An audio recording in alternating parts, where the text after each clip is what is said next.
There is an ancient, dark game of the collective psyche that everyone has played at least once in their lives, including you.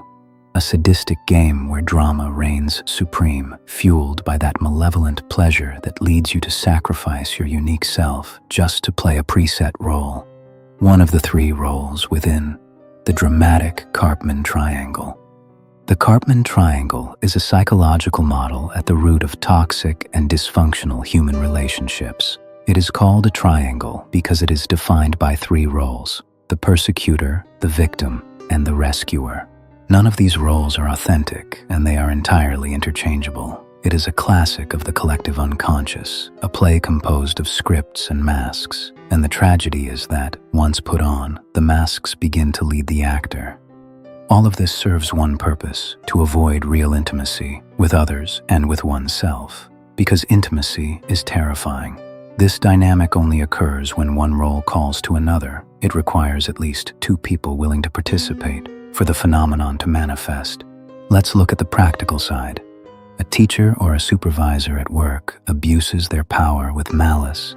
They take on the role of the persecutor, seeking someone willing to play the victim. The victim, in turn, might be driven to call upon a rescuer or even switch roles depending on their strategy. This dynamic, where the mask is swapped, is what we call the twist.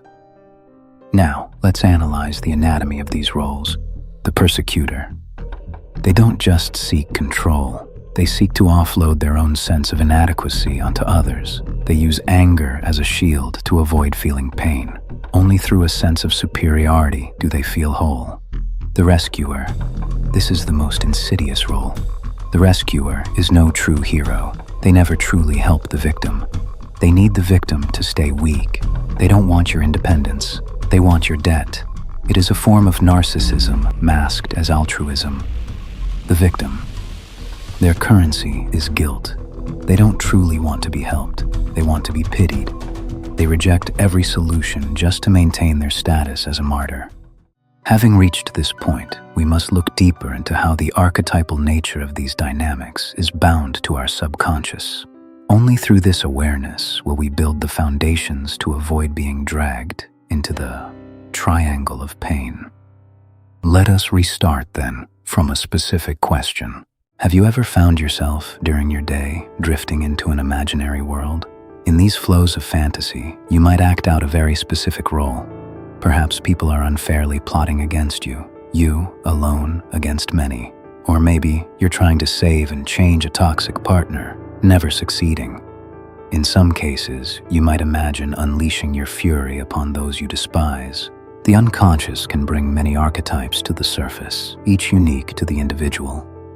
Those three distinct shadows also form the masks of the Karpman Triangle. If your subconscious leads you to live out a specific role in your head, frequently, almost as an automatism, it is a sign. You might be predisposed or accustomed to navigating human relationships, especially in groups, through the dynamics of this dramatic triangle. Ideally, people should ensure these situations never occur or only participate for a limited time.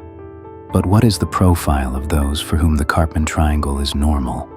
For many, we must dig to the roots. Unresolved childhood traumas remain deep within like open wounds, poisoning the social life of the individual and everyone around them. Even the psychologically healthiest people can fall prey to this disturbing game. If you have lived in a toxic environment for too long, a series of micro-traumas can poison your authentic self.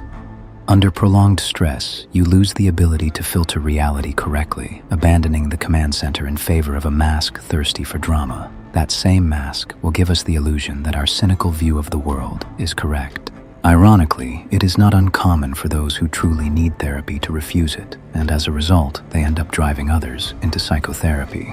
The key to avoiding the trap is awareness of your history, your wounds, and your patterns. You must be able to observe the mind's automatisms the moment they are triggered. Recognize the dysfunctional patterns in others. Choose your inner circle carefully. Understand that sometimes walking away is the healthiest choice. Our authentic self brings us peace, a peace that no toxic game can touch when you remain whole and true to yourself.